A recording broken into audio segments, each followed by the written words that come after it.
Good evening and welcome everybody to WOR. We are here for what is, well, the penultimate round of the season. I have a very, very special guest for this evening, and that special guest is Bobbits. Bobbits, welcome along to what could be the championship decider. Potentially, yes. I mean, it all comes down to what SEI Silo can do here tonight. You know, after 4 victories in a row previously before last week's. I'll use the word shambles. We'll put shambles in there. But yeah, 4 wins in a row. And if that's not the performance of a champion, then I don't know what is sometimes. But as we know, sometimes people can win, championships without even winning a single race. Go back to Keke Rosberg, back in the 80s, I believe, when he did that. And so it just shows what people can do. But I think this might turn out to be a one-shot qualifying session here at Spa tonight, because the rain has now started to fall and drivers are on the outlaps, and I've already seen people overtaking each other. You'd think it's the race, but it's not. This is short qualifying, but this literally will be a one-dash sprint shootout. This is incredible. Dirk, who was leading the championship at the beginning of the season, not to rub it in his face or anything, but is the first driver to go out and have a shot at this. But this is nuts. Spa, I didn't even get a chance to say anything about this historic circuit, is throwing something of a incredible qualifying session at us already. We'll have to wait and see how everyone will pan out. There's a lot of drive. It's just a full gaggle of cars. There's a Williams struggling through the bus stop chicane, and probably will have affected the entry into their final lap, their first and final lap in this one, because yeah, it's persisting it down already. It certainly is, yeah. I mean, the rain is already accumulating on the water. Some puddles are already starting to form. So, yeah, this is certainly going to be everyone's one and only lap. There is an Aston Martin that's still only coming through Blanchimont now, and that is Schumacher. So Schumacher already on the back foot, well, especially those towards the back of the field. So, obviously, yeah, Dirk is going to have the best of the conditions as on what will be probably their one and only time lap. 31.1 for that first sector is the best part of over a second down compared to what you normally see. You can just see how tentative these drivers are taking him. He's still trying to throw that car in, and Schumacher has actually already called it a day, immediately just going straight into the box, and he just thinks there's absolutely no point because I've absolutely thrown it, as that is Dirk coming through no name, taking too much inside curb and actually onto the grass a little bit, and even the man at the front is finding these conditions very, very tricky. And in fact, I say that there is a yellow flag again coming through no name, and that is a kick Sauber, and I believe that was Luca who went for a spin, and indeed he has. And in fact, look at his car bobbling up and down on my screen.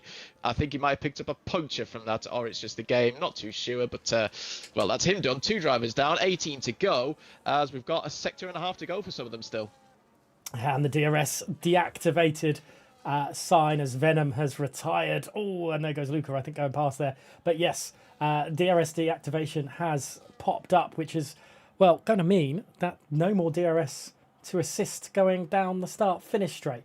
As Dirk goes really wide into, wow, there's a lot of drivers absolutely going, I can only describe, sideways through the bus stop chicane. Dirk is quickest of all so far. As, oh my goodness, there is contact. This driver's just desperate. It's like Disruption Derby as Haas goes into the wall. Oh goodness me. Silo still somehow managing to get it up into 3rd place. Tony Rees, though, how much car control has Tony managed to produce there to be almost a second quicker than anyone else? And I think as well, he was actually towards the midfield pack as well, where all the carnage and destruction was happening. I mean, Kevin has retired, just to add insult to injury. He got his lap in, but then, well, don't know what's happened after that. I do wonder, though, with the trickiness of those conditions, especially in the second half of the lap, obviously the number of drivers that completely outbrought themselves into the bus stop chicane, can actually go so much quicker. So I wonder if maybe a set of inters could be quicker even without the aid of DRS. We'll have to wait and see if anyone decides to risk that. But yeah, drivers just sliding here, there and everywhere. Chris can barely control his car coming through Lecom even on his in lap, let alone on his flying lap. But yeah, this rain has just come down so heavy so quickly. The track, yeah, it's wet. It's not quite boat sort of level. You don't need an oar, you don't need a canoe, but yeah, it's certainly not drivable on slick tires in these conditions. And yeah, those who didn't complete the laps, the likes of Lorenz and likes of Nico, I wonder if they will go out on track and have an attempt. In fact, Lorenz has actually come out on track on the intermediate, so maybe all is not done yet here in qualifying, and maybe people on the intermediates could go quicker. I wouldn't be surprised maybe if they could, but let's wait and see. We've still got plenty of time to go. Everyone is still taking it cautiously / drifting to get themselves back to the pits. But let's watch. Well, oh, I just saw somebody in the gravel there, actually. Not too sure who that was. That was actually Wards this time. So both Kick Salvers having a pretty torrid qualifying as it currently stands, Warder. But, well, Spa, as usual, in the Ardennes Forest, bringing up the best of the weather. It certainly has. What are we going to get in the race? Are we going to have some sort of intermediate condition? We'll have to wait and see. As Lorenz, as you quite rightly mentioned, is on a set of intermediate, looking far more planted to the track than the drivers on the set of softs. So it could be something to do with the grooves. But yeah, let's see. I think maybe the other drivers who have completed their soft runners will probably look at Luca, Nico Castronovo, Lorenz, any other driver that decides to go out onto the ins to see if it is worth. Oh my goodness me, Wards has been disqualified from the session for blocking the pit lane.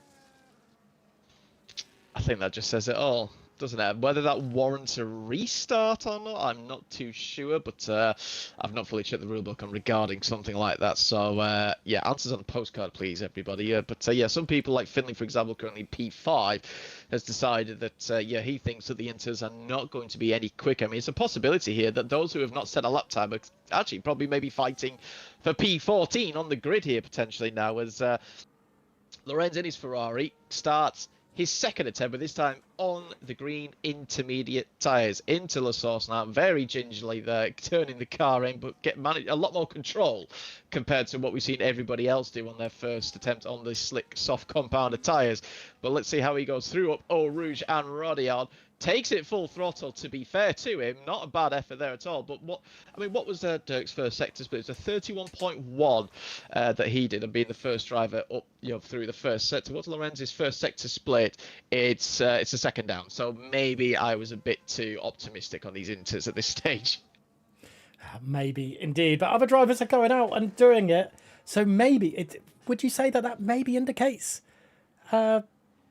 possibly some rain in the race if drivers are willing to do some maybe practice on the intermediate tyres at this stage in qualifying? There is a good possibility. I mean, I've not really read anything in the chat from the drivers to see if that is the case or not. But the one thing I've just remembered actually was the amount of mistakes that people made coming through the final sector. Completely missing the bus stop, not having any traction. So maybe there is time to find these intermediates in that final sector, maybe compared to the first sector where 1 minute earlier, it was nowhere near as wet. Lorenz coming through to end the middle sector now. Obviously got no reference points as to how his split is compared to his soft tyre run, because obviously he didn't complete it as he goes sideways through Curbford Freire. Now coming through the left kink here and then through Blanchimont corner. He's used all of his battery deployment already. He's still got plenty of percentage, but he's used all of his deployment that is allowed on a single lap. Coming into the bus stop now, this will be a lot better, a lot easier compared to everybody else, and indeed it is. Gets the car stopped nicely there. Let's see what that time is going to be. In fact, it might be a bit higher up than what I was thinking. P8 in the end, so there is time in that final sector for these drivers to find. So maybe the Inters is not a bad shout. Purple final sector, apparently, according to the game there for Lorenz as well, which, to be fair, wouldn't surprise me if that was the case. So, do you know what? Not bad, at least, from the Ferrari man, and he's in the mid-pack as it currently stands. We'll have to wait and see. Had a really good race last time out for majority of it. Chris RBL retiring, Finley retiring. I think they retired to their own accord here, and maybe not Finley so much, but Chris RBL maybe retiring, and maybe shouldn't have done because, well, they've dropped down the order because of the pace from Lorenz there. And what can Luca do, who hasn't yet set a lap time? Struggles a little bit out of the final corner, but across the lines. And, okay, they're not too far away from Chris RBL's time. Maybe a bit of premature from the retirement from Chris there. Possibly. I think those in the, obviously, Tony for definite, and those in the 52s, I think, are probably going to be okay. But certainly, Volakongan obviously got beaten by Lorenz there as well. So maybe Fana Spinoda might be all right because he's got a second gap back to Lorenz there from P7 to P8. There is quite a substantial gap there between the two of them. So maybe the top 7 are okay, but it's those downwards that probably, and then you got the likes, obviously, of Kevin and Chris. Venom, well, I think actually just binned it potentially, and then Schumacher shouldn't have retired as early as they should have done, and actually could have maybe propelled themselves to a possible top 10 start, which, as we know in this game, is difficult to overtake at the best of times. So yeah, maybe jumped the gun too early and not really thinking and using their heads too much. But how many times have I said that regarding some F1 drivers on this game? Far too many.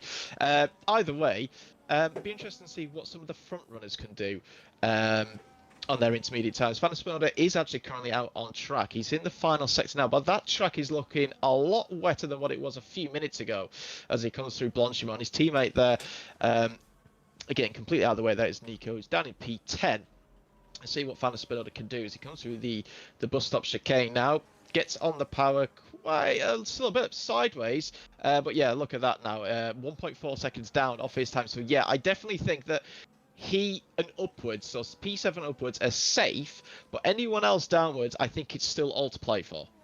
Let's see what Max van der Gies can do as they were 2 seconds down on their middle sector, but we know how people struggled in that mid pack at this point in the track. Let's see what they can perform through that. And again, the back end, that is so much wetter, so much more damp than it was before, and in that alone, they only ended up being 0.3 of a second slower than their run on the softs in the wet conditions. So it just shows how much time they lost. Going into what I can only describe as maybe into Narnia, into like a wardrobe somewhere, instead of doing the bus stop chicane properly. But I wonder if Max is going to go again. We know Max is able to produce some really good laps. Lawrence is deciding to go again. But Max van der Gies 3.8 seconds slower on this lap. So maybe not. Maybe holding back. I'm not sure what they're going to be doing. Whether it's practice for the race now, or if it is going to rain, or whether it's just let's just watch them go around to have something on the screen for us. Indeed, yeah, just on board with Sved there, who was 1.7 seconds down after the first 2 sectors, but in the end, improved his time and improved position up to P15. So, yeah, definitely that final sector did cause a lot of issues for everybody. So, it's a lot. I think as long as you're within a couple of seconds of your soft tyre time on the first 2 sectors, you have a chance to improve. Misha there in P6 thinks he's not going to lose any more positions, and I'd probably agree with that. I think, yeah, he's safe and will probably start P6 in the race. But again, I reiterate, likes of Kevin and Schumacher in particular should not have retired when they did, and as a result, they are going to be 17th and 19th only. And we do have 4 more drivers higher up, from like in Chris in P11, who I still think could drop positions here. The likes of Max, I think, in particular, could actually outdo him. But we'll just have to keep an eye and wait and see how that pans out. Monza is on a lap, but he's 6 seconds down and has just gone wide of Blanchimont. So his time is, not going to count on this occasion. I can't actually see how much time we've still got left, with the continuous yellow flags in sector 3. There we go, 3 minutes 40 seconds left to go in this session, and what has already been a hectic Spa qualifying. But do we expect anything less, water? No we don't. Definitely not in Spa at all. This track always seems to do something special with the rain, as Max van der Gies decides to retire. I think there was more in the tank for Max. I think they could have possibly displaced Nico Castronovo. I think Nico is going to be quite happy there, unless it's just too wet coming up through Eau Rouge, and that's where they're losing too much of the time. We'll have to wait and see how Lawrence is. This is going to be the first real representative time we can get from inters to inters into the first. He's half a second down. I wonder if that's indicating that the track is just too wet now. Yeah, you can definitely see now with the there's a few more rivers, as it were, and puddles. I mean, there is a groove appearing as he goes, down the hill there into Bruxelles. But yeah, definitely it is a lot wetter than what it was. And Yeah, I don't think even on these intermediates anybody's going to improve him now. I mean, he's got the car completely under control. There's no issues there for him as he goes into Puon now through this double left-hander. Fantastic. I mean, the whole spot. I mean, well, that's not how you take it though. That's called the gravel, and I think he's now maybe wanting to create a sandcastle or a gravel castle in his Ferrari. So yeah, I think that's qualifying now officially over and done with. Spinoda has come back out on track again, as has his teammate Nico. So are they doing this just for the sake of it? Quite possibly. It's the same for Monza as well, but I mean, he's down to P16, so he's got nothing to lose, really. He may as well go out and try once more to see as to what he can do. But yeah, I personally think that the best of the wet conditions, as we'll call it for these intermediates, has now come to an end. Yeah, we'll have to wait and see. And I'm just thinking, Ward's obviously having the disqualification. Will there be a restart for this, or can they?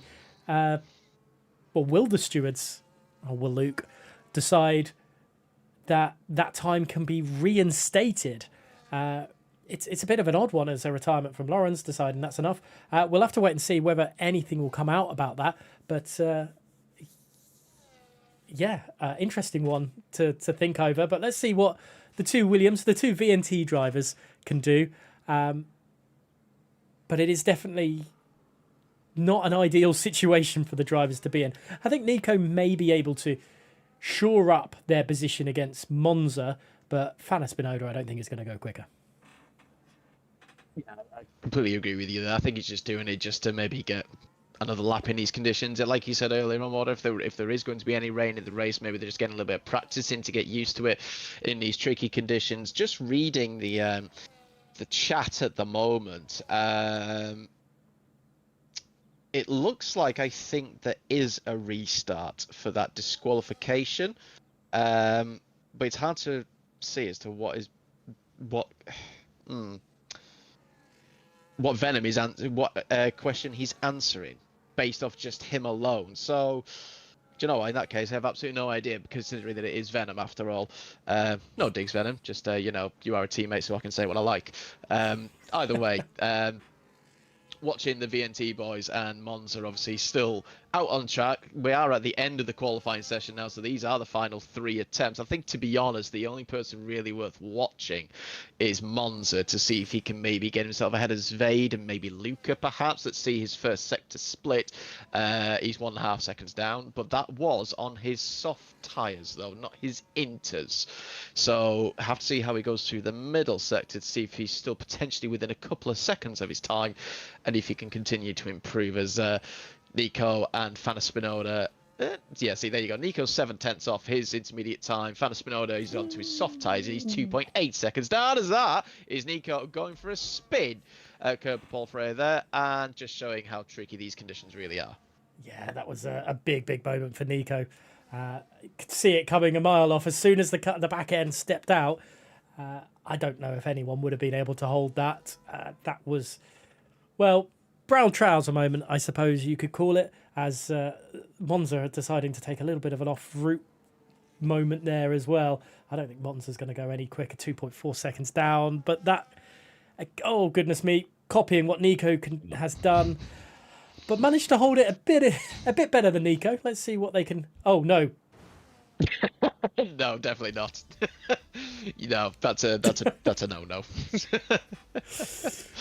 So, well, at least it just shows, though, with Lorenz actually getting that intermediate time in when he did and when he could, gets himself up into P8. So, at least between he and Nico, at least getting into the top 10, wasn't as bad a qualifying session as it could have been. But yeah, Tony Reich there, out in front, nearly 8/10 clear of Quantum, followed by Silo, the championship leader, in P3. So it's a good starting position for the championship leader to potentially wrap it up here tonight. And he's in what is essentially, he's the lead SCI driver with Dirk and Finley in behind. Yeah, well, that's the rest of the order there as well. And Ward's disqualified, Schumacher and Venom not being able to set lap times through it all. And this 19-corner circuit has proven to be an absolute, questionable qualifying for these guys. Not in the fact of their ability, but just the way that they had to fight through it.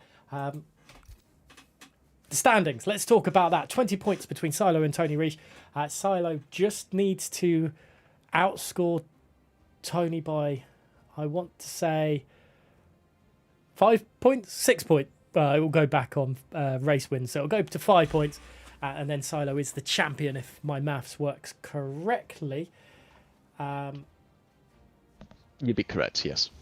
But Tony being on the front, that certainly helps Tony, doesn't it? It certainly does, yeah. And being on pole position, he is in the best place to, obviously, to be in. But either way, I mean, the thing is, we say that, but there's no DRS obviously on the first lap, so he could come under threat coming up through Eau Rouge and Radin and down that Kemmel straight, from Silo, but there are others around him, and Silo does obviously have backup, and he has company and protection behind him, as he'd like to maybe say, from anybody else. But either way, Tony, with doing what he needed to do at least, now he's got to convert that into the race. But again, that is no easy feat whatsoever. Not, even for a man as experienced as Tony is, and as good as a driver as Tony is. But by the looks of it, I don't think there is a restart. I think we're going to be going into this one here, Warder. So I think we are. But it does look as overcast as it started out in qualifying. But from what I've read in the chat, I don't think there's any rain forecast for this one, unfortunately. Yeah, we might not get the lovely sprinkle of rain just to spice up the pot a little bit more. Who's going to win this race, Roberts? Who's going to take victory here tonight? I mean, do you put any wild cards in there from somebody further down? I don't know. Probably not. Can Silo recover from his poor performance last week? I mean, you have to wait and see. I think, to be honest, I know Tony's good round here, so I know it's a boring prediction, and I know he's not a teammate of mine. Was previously, but yeah, I'm going to go with a Tony win. But I'll do a top three though. I'll do a Tony win from Silo, and P3 will be. Do you know what? Let's go further. Let's go pick somebody much further down the field. Let's go with a Schumacher P3 starting P19, because why not? Why not, indeed. Let us know in the chat who you think is going to take victory tonight, or give us a podium prediction. That was a nice added nugget for it all. But let's go to the racetrack. How does Tony Reich battle through to La Source? Here we go. And it looks like a pretty decent start from Tony, but a poor start from Quantum, who's already got Silo alongside as they head into La Source. And the Mercedes of Finley trying to get involved as well. Quantum getting a bit of run and drive initially, but Silo just gets through. Eau Rouge Radion and the Kemmel straight to come, and Quantum has to stick behind, but all this squabbling is getting Silo right into the mix of things, as Dirk getting involved as well. And I wanted to throw Dirk as a wild card in this, and Dirk is right there with them at the moment as Finley drops position through it all. And what a start. Oh my goodness, there's someone off in the background there. I think that's Nico Castronovo. It's AMS Knight and Zvade there, and Knight has lost his entire front wing, so unfortunately there for the LP man. I didn't see exactly the full outcome of that, but yeah, Nico also involved in that. Can't see what damage he's got on his Williams there as he comes through No Name. He's got an end plate missing on the left hand side, and just lets Zvade go there, who actually, even though he was off the track, has picked up no damage. But that's two drivers races potentially ruined, one of them on the medium compound tyres as well, who was one of only 3 drivers on that medium compound. The first being Tony Reich, who's now got a 1.4 second lead already over Silo in P2. He's got the start that he needed. He's cleared the DRS before the end of the first lap, let alone the first 2 sectors. And he's going to try and clear off into the distance and try and make this strategy work. The second driver is Schumacher, who's up into P12 already, and he's now on the inside through Blanchimon on Monza. That's P11 for the Aston Martin man. Great start from Schumacher after what was it shouldn't have retired basically in qualifying, but Tony Reich leads the way, 1.7 seconds near enough clear over Silo in P2, and that train is basically from Silo down to Zvade in P18.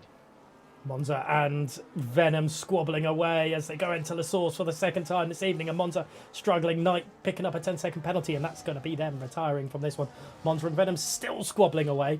It's like playground antic stuff there, and Monza tried to get an up and over through Eau Rouge Radion.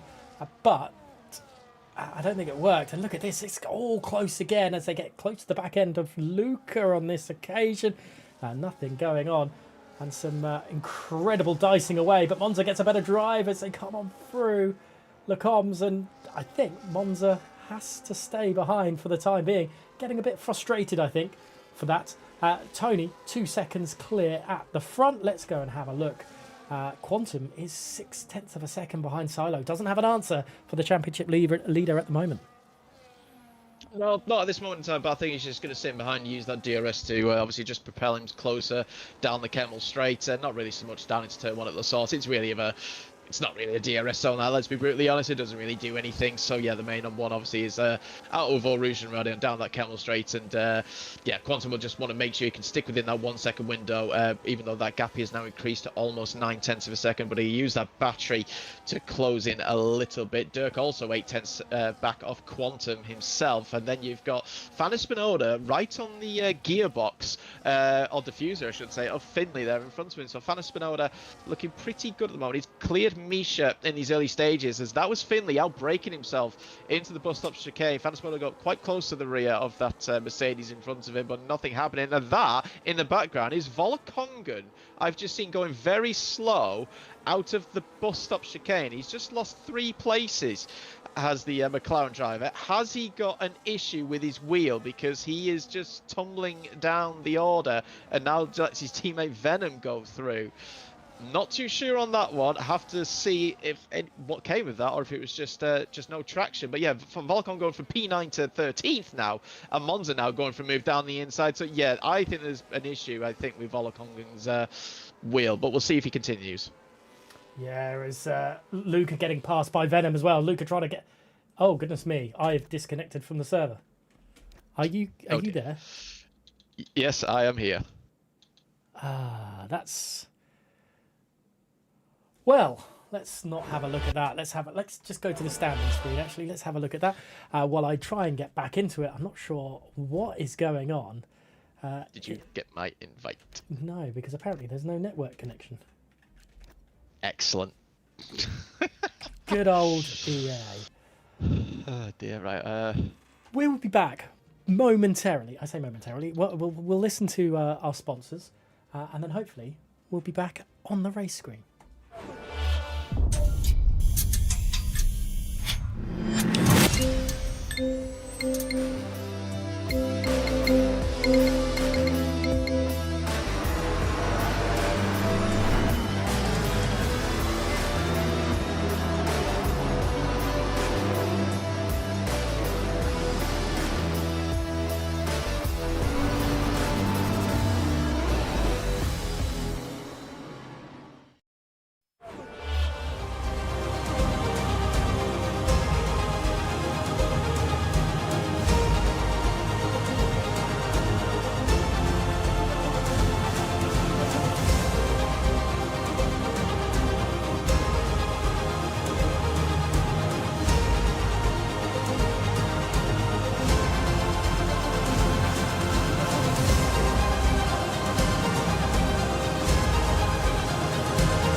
And welcome back, everybody. Apologies for the, masterclass in show of, yes, EA. I am blaming EA for that one. Well, we've not missed too much. Volakonkan has dropped to the back of the field and we've lost Nico Castronovo. However, Finley has overtaken Dirk for the battle for P4. Dirk is now under pressure from Fana Spinoda as they head to the bus stop chicane, with the two Ferraris of Lawrence and Misha swapping positions as well, I believe, through all that. And Schumacher up into 9th place. There we go. That's, Bobbers, that's us back up and running. Tony Reish, however, is being caught back up by Silo. It's now just under 2 seconds. Yeah, just had an as we were an ITV ad break back in the day of, F1. And yes, that gap out in front is definitely coming down now. The mediums have decided, I think their pace is now pretty much dropped off and gone, and Silo is closing in hand over fist, and he's now dropped Quantum. He's pulled over a second ahead of the Alpine driver, and Quantum now going to have to just be patient, I suppose, and see if he can capitalise on any batting that potentially Sal and Tony Reish will have in maybe the next couple of laps or so. But yes, that's Quantum now losing DRS. Obviously, Dirk did earlier on, which meant Finley could get ahead of him, but they cannot live with the pace of, especially as to what Silo is putting out at this moment. Now 1.1 seconds, in fact, actually seems to be less than a second off the back of Tony Reish. So the battle for the lead will certainly take place on hot up come the next lap. So yeah, Finley now leading the train from 4th down to Kevin Zumberg in 14th. Volakongan, as you sort of briefly mentioned, going to the back of the field. I still think he's got a wheel issue or something along those lines. Could be pedals maybe as well, but I think it's more of a wheel issue. So unfortunately for him, his race has just taken a nosedive, I think it's to say the least. But otherwise, everybody else still pointing in the right direction. We've got no rain as forecasted.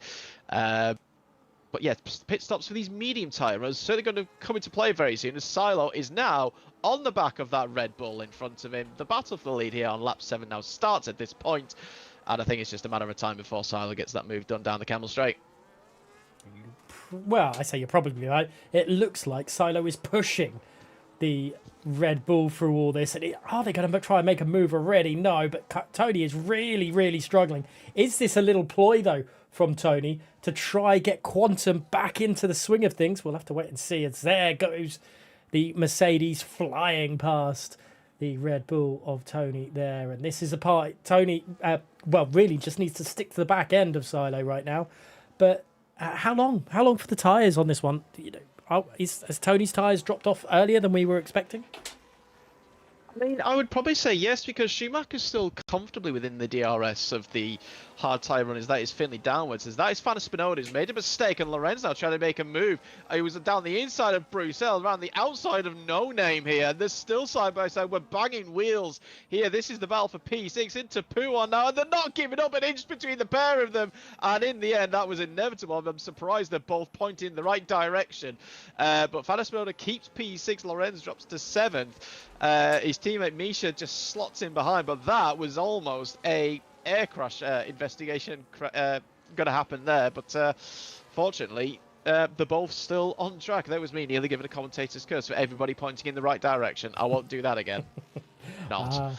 The commentator's curse is what we live for. As very, very sketchy through Pouon, or even before that through No Name. As there goes Max van der Geest past Schumacher. So Schumacher's time is, tyres are struggling a little bit, and it looks like Max got a little clip from Venom. Schumacher going into the pits, Tony going into the pits as well. So they will go to the end of the Grand Prix, I believe, on those set of hard compound of tyres that they're going to put on, deciding to do what I would describe as the alternate strategy, I guess, is the best way. I completely forgot the name of the esports driver that does that a lot. I'm not sure why. My brain just decided to shut off. But, Max van der Geest up into 8th place. Nearly got collected by Venom, though, into the final chicane. Yeah, Venom just missing his breaking point. Maybe got a little bit distracted there as to what Schumacher and Max van der Gies were doing. But yeah, then lap 7's about the right time for these medium tyre runners to go into the pits and get onto the hard compounded tyres. So it's a case of now what they can do with this 7-lap offset that they'll have. It's going to be a short-term gain for those two drivers, but it's a case of when the others will pit, probably in the region of like lap 13 to 16, so well, maybe not 16, maybe 13 to 15 region is where we'll see these hard tyre runners come into the box. It's a case of then what gap Tony will have over Silo, you know, come the by the time Silo makes his pit stop onto those medium compound tyres, unless we have a safety car, which will certainly throw a spanner into the works. But yeah, everything now settled down after the last lap of Lorenz and Fanna Spinoda. What it has done is it means they have fallen off the back of Dirk and Finley, who are now having their own battle for P3 as it currently stands. 2.2 seconds is the gap there from Dirk to Fanna Spinoda. But yeah, settle down a little bit. Monza the only driver to pick up a 3-second time penalty. Not too sure how you do that round, Spa, if I'm honest. But not that I can talk, because even I probably could do that. You and me both. I'll probably do it. Actually, I would probably do it at Eau Rouge and Radion. That's the place I would do it. Max van der Gies then a second slower than their fastest lap. Misha and Lauren still there, so close together. The RBs separated a little bit, so if they do need to pit on the same lap, they're capable of so. But I think the Ferraris, the Kick Saubers and the Hasses are in danger, as there is a swap for position as Lawrence goes. I don't know what is going on. Lawrence letting Fanna Spinoda know they're not happy with what happened the lap or two before, but up into P5 and maybe able to stretch that gap to their teammate so they could possibly go at a pit on the same lap. I mean, yeah, well, perhaps you'd like to think so, but I just think that one of them's just going to pit one lap earlier or one lap later than the other one. Which way around they do it is entirely up to them. But yeah, I'm not too sure if that was a case of if Lorenz was unhappy with Fanna Spinoda, or if they were just giving a wiggle to sort of say I'm sorry or whatever. But either way, Lorenz is now up into P5. He's actually shown he had a little bit more pace compared to the Williams of Fanna Spinoda, and is now in that P5 position. 2.6 seconds though off the back of Dirk, so he's going to have to get his skates on if he wants to try and close in on that gap. Nothing really happening in the mid-packing behind this train, as it were. But you can see now Lorenz actually is pulling away from Fanna Spinoda, as I kind of mentioned. So showing he's got a bit more pace, but I think that's maybe also down to using a bit more battery to try and maybe pull over a second clear of the Williams. And as a result, he's actually now depleted that battery and has got nothing left in reserve to use. Kevin Zumba getting quite close to his teammate Monza there, going into the bus stop chicane, but opts out of that, sticks in behind, and they were running as you were P11 and P12. Lap 10 out of 22. We're almost halfway already. This could be over very quickly, even though it is Spa. Could be. Let's. I think Volokongan may have fixed whatever problems they were encountering, because they're nearly back up to the back end of that. Well, could we call it the third train? Because they are just 1.4 seconds behind Zawadi there.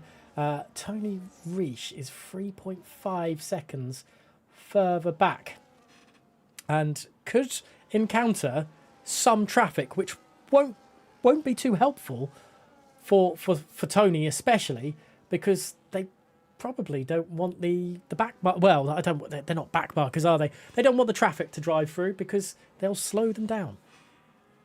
Indeed, yeah, that's the last thing that they want is drivers getting in their way. Well, let's put it this way: though, as soon as they catch up to, well, in Tony's case, Volokongan first, and even though he's 1.3 seconds off the back as right in front of him, you've then got that entire train up to Lorenz in P5 in front of you, and that's not what he wants. But he's going to catch them, and even before they all potentially start making their one and only pit stop of this race. Gap between Tony and Silo, the current race leader, is 18 seconds as it currently stands. So that is enough for him to jump the Mercedes, who's leading the way from 2.8 seconds near enough over Quantum, who's just slowly dropping back off Silo, leading this race. But he's not losing any time to Finley in behind him. 46.3 for Quantum on that last lap. In fact, he lost 2 tenths on that last lap to Finley. So Yeah, maybe something for him to keep an eye out on coming to the end of this hard tyre stint, and obviously with Dirk being dragged along for the ride as well, could we see a potential three-way battle for what might be P3 on the bottom step of the podium? We'll have to wait and see. Loren's not really catching the guys in front, but he is maintaining that gap as it is. But Tony now 2.3 seconds off the back of Volokongan. Give it another 2 or 3 laps, he'll be on the back of that train. Yeah, and if you just see there, the fastest laps for Tony right now is a 1:44.5. So definitely showing more pace than the drivers in front of them at this present moment.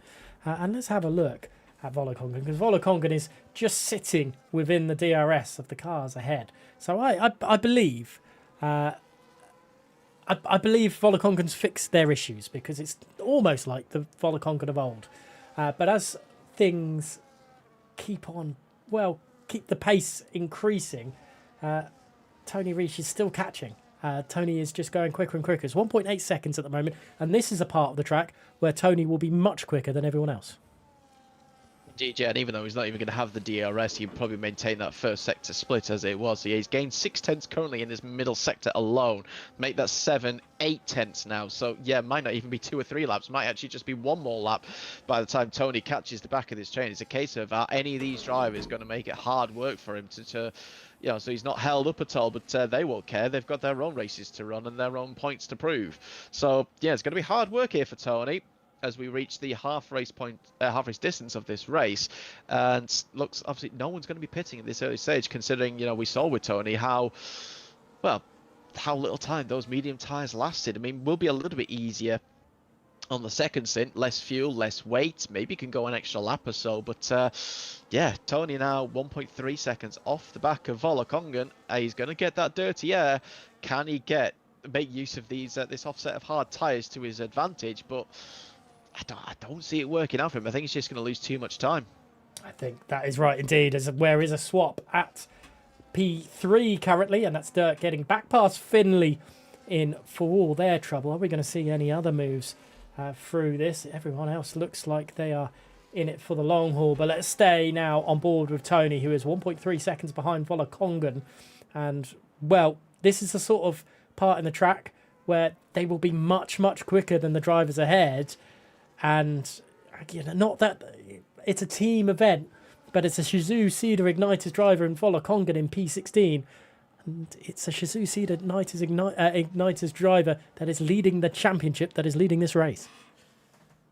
Indeed it is, and yeah, they won't be obviously they're not driving in the same cars, but they're certainly driving for the same team, and maybe there could be some team tactics. Obviously Tony, a former SCI driver himself, so I mean, whether there's going to be love lost between these two, I'm not too sure, but Tony is now on the back of Volokongan's McLaren, but he's got a full battery at his disposal. He has saved that up purposely through the middle sector, but so has Volokongan. They've got the exact same battery percentage, although Volokongan is now harvesting, so he's actually maybe used a bit more than perhaps what he should have done, or saved a bit too much than what he should have done. But either way, here comes Tony Reich now, not close enough to make a move into the bus stop chicane this time around, but we do have 2 drivers going into the pits, so that's 2 less now that he has to overtake. That is Chris and Kevin going to the box. Tony now, is he going to make a move down the inside to the source into turn 1? The answer is yes, he does. Volokongan does not defend that. Tony gets the car stopped just about there in time, but Volokongan's got a switchback coming down the hill now and towards Eau Rouge. He's going to make this very difficult for the Red Bull driver. They're going side by side. Yes, yeah, there's wheel banging contact, and Volokongan is sideways through Eau Rouge and Radion. I'll be honest, that was inevitable. Yeah, very, very inevitable indeed, as Tony does get the move done on Zawadi as well. And now Wards is next on the list, or the hit list. Tony is 15.9 seconds behind Silo, and you do wonder whether that's going to hold up in time or not. We'll have to wait and see, as Tony, 0.6 of a second behind Wards, is another driver that's going to hold them up in a tricky part of the track. Indeed it will be, but at least there's a bit of a gap between Wards and Monza in front, it's 9/10 of a second, so at least he's not going to have any, well, there will be a little bit of slipstream I suppose for him, but yeah, not too sure what's going to happen with that, as that is Chris who's binned it out of, we've got a safety car. We have a safety car, and well, everyone on the hard tyres is now laughing their heads off. Tony and Schumacher are kicking the desks and the floors in disgrace. Chris binned it on the exit of No Name there. I'm guessing just put too much pedal to the metal. And, well, I think that might have actually now wrapped up the championship. Not, obviously, nothing of Tony's fault. That's just how it goes sometimes. Wow. What does... I'm guessing Tony just goes into the pits and puts another... Yeah. Chris leaving the session. Wow. A heartbreak for Silo last time out. Heartbreak for Tony this time, and almost even worse because Zawadi has to double stack. There's a few drivers that I'm sure Tony will probably dispatch in that pit stop phase, but my goodness me, that's a huge margin of cars between them and the race lead. Schumacher just opts that, you know what, I'm going to stay out and cause maybe a little bit of mayhem. Yeah, that's exactly what I thought, not seeing him come into the pits. That was the first thing that came to my mind is, yeah, let's just be prepared for everybody from Misha downwards as to what could potentially happen here with Schumacher on his 6-lap-old hard tyres to everybody else, apart from Kevin, who's gone on hard tyres, and everybody else on brand new mediums. So, I mean, Kevin's last, so I suppose he's got nothing to lose because obviously he got held up with Monza pitting in before him. Maybe he might just go round and then pit onto a set of mediums. I suppose he'll have to actually because he started on the hard compounded tyres, so he'll have to pit again. So maybe have a 1-lap tyre offset. Is that going to do much considering everyone's behind the safety car? Probably not. But yeah, heartbreak there for Tony. It is unfortunate that the safety car came out at the time that it has done. We're not too sure exactly how Chris obviously crashed out. But yeah, what it has done is pretty much cemented. Unless there's a mistake from Silo or there's a contact or something between him and Quantum, that might have decided this championship. What it has done as well is it has shaken up the top 5 a little bit because Finley obviously got held up somewhat by Silo pitting first, and Lorenz is now up into P4. So yeah, starting P8 up into P4. Lorenz having a good day at the office here for Ferrari. See if he's got an outside chance of a podium. Very, very good day at the office for the Ferrari driver as we continue to see Tony stuck down in 13th place. And you know what they say about number 13, it's unlucky for some, and right now it's definitely unlucky for poor old Tony Reish. Monza just ahead of them with a 3-second time penalty, holding a few drivers up. Let's go on to the leaders then. The safety car will probably be out for another lap, and it's given us a little bit of a respite in this one as Schumacher pits on this lap. Yeah, maybe he just thought, just maybe as Kevin's going to be doing, just, yeah, we'll go another lap. In fact, Kevin has stayed out. Interesting decision. Has he gone?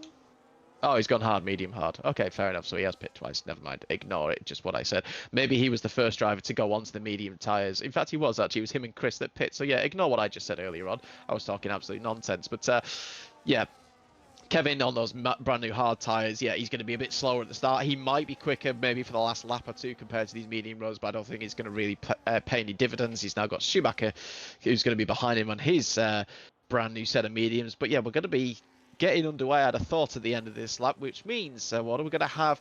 7 racing laps to the end of this race, pretty much a sprint format. Quantum gets a second bite at the cherry. Can he get that move done on Silo and take victory away from the championship elect?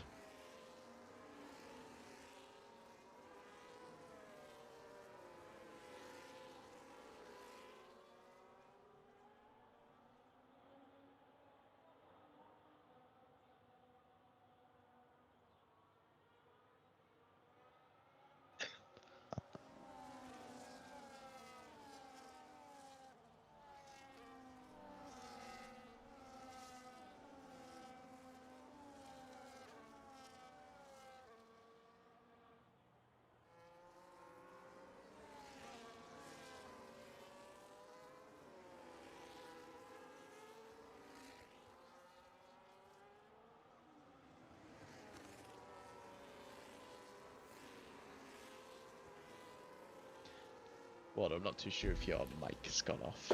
I think it did. It definitely It did. did, yes. I was Yeah. thinking for a second, is he there? Is he not there? I don't know. The answer is yes, it did go off. It did go off, and I'm starting to think I may need a new cable again for my mic, which, yay, expense. Not ideal. With that, I don't. I'm guessing nothing was heard. No, but I didn't hear a single thing after I said the word elect. No, nothing was said. Fan- Nobody heard a single thing. Fantastic. Silo, de facto safety car, 10-second penalty dear. for Max van der Geest. That's not ideal. As we decide to go off again, Quantum chasing the champion elect. Currently, Lorenz is being hounded. Sorry, I should say Lorenz is hounding Dirk as they come through La Source as well. Plenty of battling through. Monza, Max van der Geest, both on penalties. Tony unable to get the move done at the moment through any position, as it's all, other than that, which I have no idea what happened, it's all kind of safety, not major issues, as Lorenz is again up the inside of Dirk as they come in. Oh my goodness me, this could be dangerous as Quantum nearly getting caught by Dirk. Wow, that was very close, heading into turns 5, 6 and 7 there. It was very close. Dirk so much later on the brakes, and he had the confidence to get the car stopped and make the apex of the corner, and actually almost had a half chance and a sniff there on getting up the inside or side by side with Quantum there coming through like Com. So good defending in the end by Dirk after that that big initial threat there from Lorenzo behind. Schumacher also getting the move done on Kevin Zumberg. No real surprise there for medium versus hard compounded tyres. Tony has now got himself up into P12. He's got ahead of Wards. As did Monza as well, so not too sure what happened with Wards there, but yeah, Tony now into P12 and what will be net P10 with the two drivers in front both being on time penalties. Have to see what happened with Max van der Geest and Monza as to why he was given that 10-second time penalty. But yeah, Tony now trying to close in on the rear diffuser of that Haas in front of him, but not really getting closer. But he is now coming through Blanchimont. Is he going to have a chance down the inside to the bus stop chicane? No, he goes into none, decides better of it, as that is a lunging Max van der Geest down the inside of Luca, though, into the bus stop chicane. Later on the break, side by side, he's got the power, he's got the traction, he's got the inside now in towards turn 1. Can he get later on the brakes compared to that Kicksauber? Yes, indeed he does. And he just forces the Kicksauber a little bit wide there onto the sausage curb on the exit. All fair play. And that is P9 for Max van der Geest. Good move. Yeah, good move indeed. As well, so unfortunate for Tony, who's stuck in this. Oh my goodness me, could end up being very reminiscent of Hakkinen and Schumacher. There's just no way for these drivers to get through. Luca's up there. Tony Riesch is going around the outside of turn 5 and into 6. Got the position gained on Monza. That's a very good move from Tony. Fanny Spinoda and Finley getting squibbly up ahead as, oh goodness me, Luca and Max van der Geest so close together, and nearly Tony destroying the front ring on the back or the diffuser of Luca. My goodness me, it's very tight in this midfield battle, and it's unexpected for Belgium, to be honest. It is really expected, yeah, certainly. But this is essentially now a sprint race to the end of this. Just notice Kevin's 4.5 seconds off the back of the train now. He's had a moment somewhere unseen by all of us, but. Yeah, Monza now struggling a little bit here. I don't know if he's picked up any... No, he's not picked up any damage. Just struggling through the final part of this middle sector there. But yeah, Tony Riesch now up into P11, now on the back of the Kicksauber in front of him, gaining hand over fist through Blanchimont. He's using that battery. He's going to be on the outside, though, into the bus stop chicane. Luke will try. The fenders on the inside, but look at that from Tony. Later on the brakes, and just has the confidence to sail around the outside of the Kicksauber. He's up into P10. Is Luke going to go for a move down to turn 1? The answer is no. Good move there again from Tony, showing us as to why he's in the fight for a championship this season. But yeah, either way, just going to come short, but still, good move there from him up into P10. Max van der Geest next on his list. Out in front, though, Silo still holding off Quantum with ease by 0.6 of a second. Dirk now getting close once again to dropping out of the DRS of the lead 2 drivers, and that might open the door for Lorenz here if he can't close in again to have a look if he loses that DRS.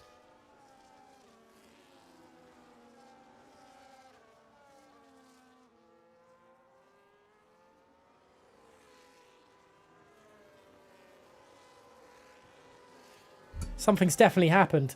I'm not 100% sure what's happened with Finley and Fanna Spinoda. Lawrence, it felt like Finley was in front of Fanna Spinoda a few moments ago. I'm not 100% sure. I could be wrong. But Tony Reich in P10 are unable to make any more moves right now.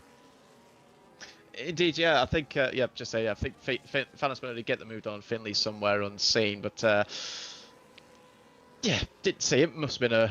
Well, hoping it was a good move. It could have just been down to a mistake from Finley, who's shown good pace here tonight. But and Fanna Spinoda actually was struggling on those hard tyres. He was struggling to keep up with Lorenz there. Yeah, maybe he's just much better on those medium compounded tyres. But yeah, Tony Reich now in P10, not really closing in on Max van der Geest, but he's going to be recharging that battery considering how much he used to make those moves as he did. Ward's now battling away with Volokongen there. That's Volokongen trying to go for a move around the outside of the bus stop. Didn't get the move done, and now he's got a Schumacher coming alongside him into La Source now, and he just holds and parks the bus on the inside there. Is there a cutback for Schumacher?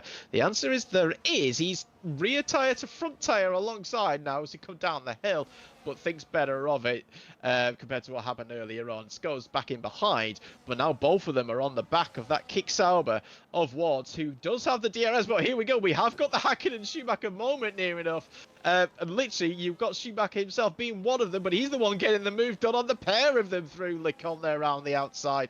Good move there from Schumacher. Volokongen again, his wheel showing that it's not up to scratch here tonight as what I just witnessed there, but still good move from Schumacher up to P13 now. It's not going to be that P3 as I thought he was going to get, but he's putting up a good fight nonetheless. Yeah, it does feel like maybe Schumacher has been done over a little bit with that safety car, just as Tony has been and could have been on for big points this evening. Quantum trying to get up with Silo, but 9/10 of a second, nearly a second behind. I say that. It is over a second now, and I think Quantum maybe, pushing as hard as they can, but I think that's it. I think Silo could very well run away with it now. Quantum's used all of his battery just to try to get back within a second. He's got the DRS going down into La Source. How was his bus stop? His bus stop was quite good, actually. It was about the same as Silo's there, just about. So, yeah, he will gain that tiny little bit back, if anything at all. In fact, he's actually lost time. So, in fact, just scratch what I just said. And so that means he's going to lose it. And he has a very good exit on La Source, which he was quite good. But he's now outside of that 1 second window. And Silo has once again done the job. He's broken the DRS. Quantum will now come under threat from Dirk, who's got much more battery to his disposal. Quantum going to come under threat here for P2 from his former teammate. And the final countdown is very much on here in Spa-Francorchamps as Dirk, with a highly racy and I don't want to say aggressive, because I don't think Lawrence has been too aggressive this evening.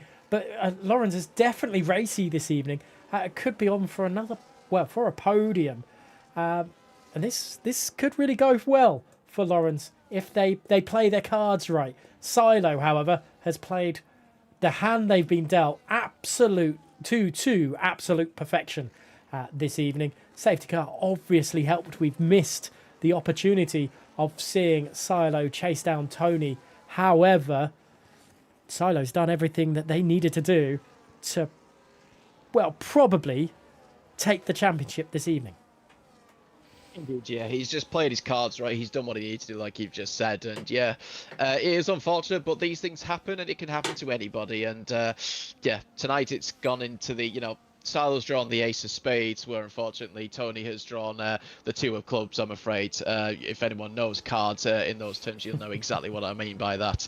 But yeah, so yeah, he's done what he needs to do. 2 laps to go in this Spa-Francorchamps Grand Prix, the penultimate round of the season. Quantum now has got a very hungry Dirk and Lorenz in behind him. Quantum could actually find himself off the podium here at this rate, which will be, would have been unheard of after what was happening earlier on with him comfortably running in P3 all on his own. But he might now actually be off the podium altogether. Here comes Dirk now with 50% of battery to his name. Quantum has got only 13%, but Dirk not going for the move. He's going to save it for the final lap. Is that the right move? He's going to have to make sure he has a good La Source on the final lap. But yeah, maybe showing his hand here at this this stage. But he's still got Lorenz in behind, and even Fana Spinoda is not too far behind either, just 3 to 4 tenths back off the Ferrari in front of him.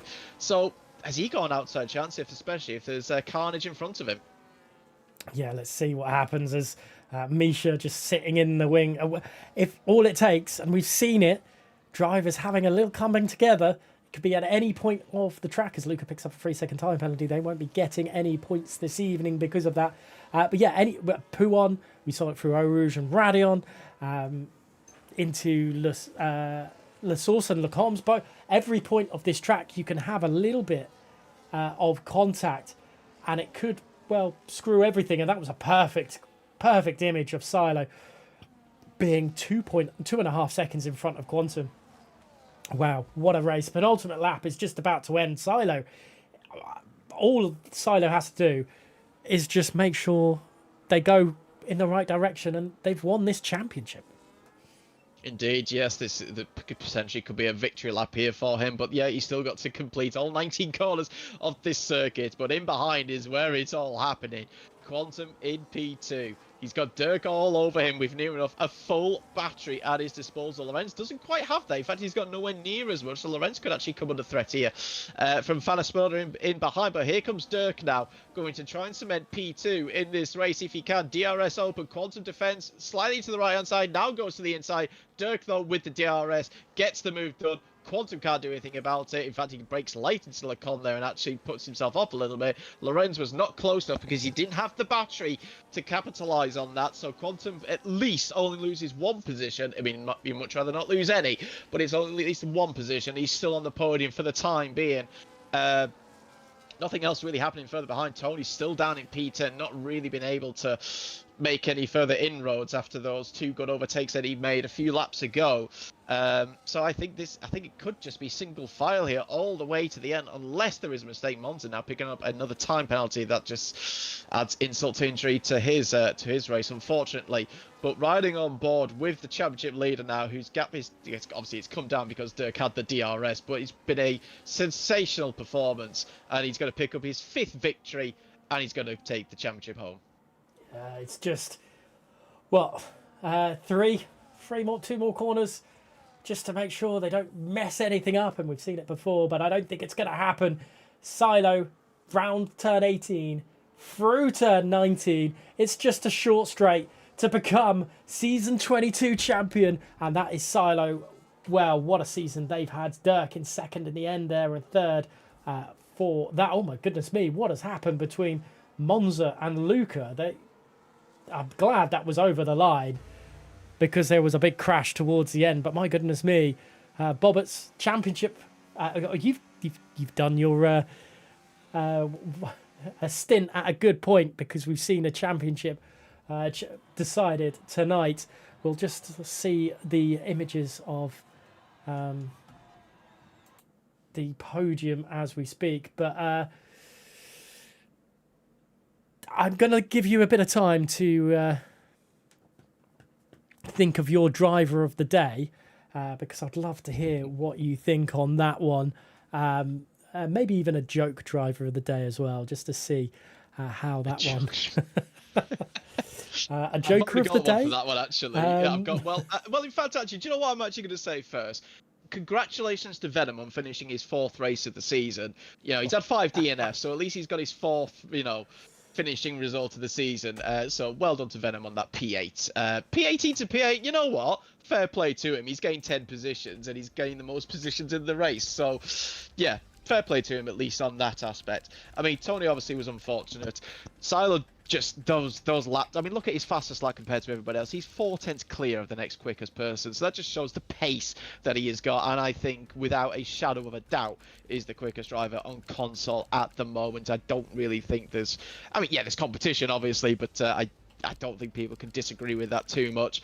I mean, even though, like I said, Venom gained those positions, Lorenz did a very good job there. And I know he didn't have the battery at the end, but he's shown his potential here tonight. And... do you know what? I'm actually going to give driver of the day to Lorenz, actually. I think he did a very good job and made the positions, made the moves when he needed to. I mean, yeah, almost had that coming together with Fana Spinoda. It could have ended much worse for him. But to get P4 is a great result for him. But can't take it away, obviously, from Silo with the fantastic job he's done for the majority of this season. He's got the job done, and he can put his feet up going into next week and not have a care in the world. Yeah, that's well, knowing Silo, or the racer of Silo, he will probably turn up and want to dominate because, yeah, that's the type of racer I've seen from him over the years. But what a way to finish for this one.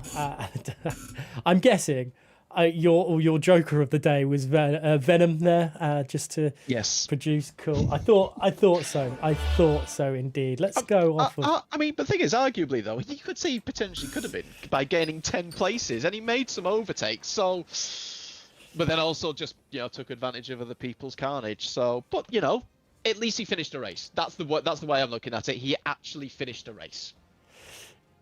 Yeah. I've got nothing to respond on that. I think that's perfect. Silo champion. What a way for them to do it. It's a great. It's great. It's been a great season for them. Started off pretty slow. Dirk had that great start. Tony then came into it, but Silo, I don't think it was ever in doubt. Even with that problem last week, they still had that 20-point gap and made it work. And there you go. That's why there's this graphic for Silo to be champion. Indeed it is. Yeah, I mean, if winning 4 races in a row with a field as competitive as it is, it just shows the levels and the skill that he has. And why he's just, he's improved game on game, and especially on this game as to how much quicker he's been. It's a revelation in some respects, really, for him. And yeah, if you win 4, well, now he's won his 5th race out of 9. You can't not deserve to be the champion. I mean, yes, you've still got to get the points in the other rounds, and yes, he has not picked up on a few occasions. But when he has got the points, they have been big points. And at the end of the day, that's what you need to do. And that is why he's deserved and worthy champion for season 22. Definite, indeed. Let's just remind ourselves, for Silo's sake for this one, in Las Vegas, he finished with in 5th place. Started the season pretty, I want to say poorly, unfortunately. But I suppose this is key. Tony has possibly been the most consistent driver this season, and had they turned up for Italy and scored any points in Las Vegas, we would be going to a final in Sao Paulo with the championship still on the line. In Britain, we saw Silo and Tony probably ignite their championship feud because they finished 2nd and 1st in at Silverstone. Then in Italy, it was a 10th place finish for Silo, and then no points for not attending was Tony. And then it came onto that 4 winning streak for Silo, where Tony only managed 2/3 and 2 seconds. Close but no cigar on that for Tony. And then Zandvoort last time out. What a race that was. Tony finishing 2nd, Silo down in 13th. And then tonight, Spa, well, we saw the roles reversed. Tony still managing to get a point, but the win goes to Silo. And Lawrence just, taking victory last time out, getting another good result tonight. Wow, goodness me. And then we've got Sao Paulo next week. What a race that is. I'm not sure who's going to be alongside me in the commentary box for Sao Paulo, but your thoughts on that track as a whole.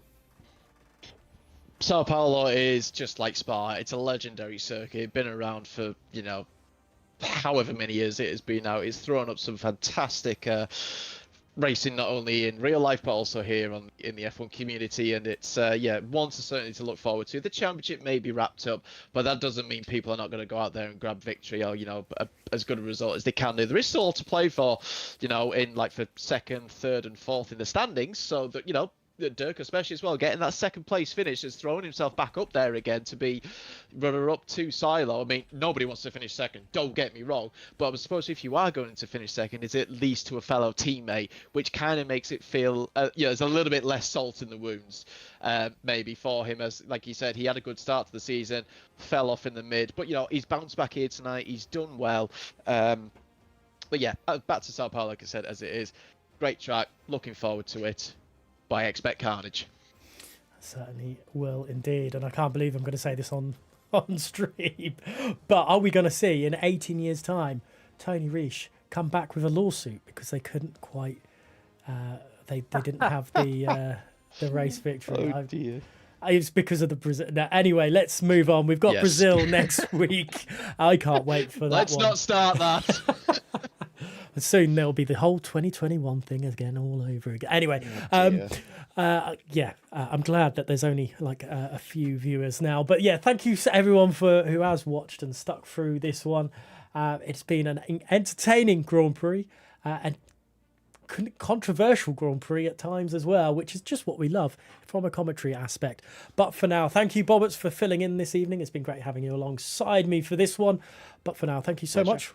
We'll be back next week for the finale of season 22.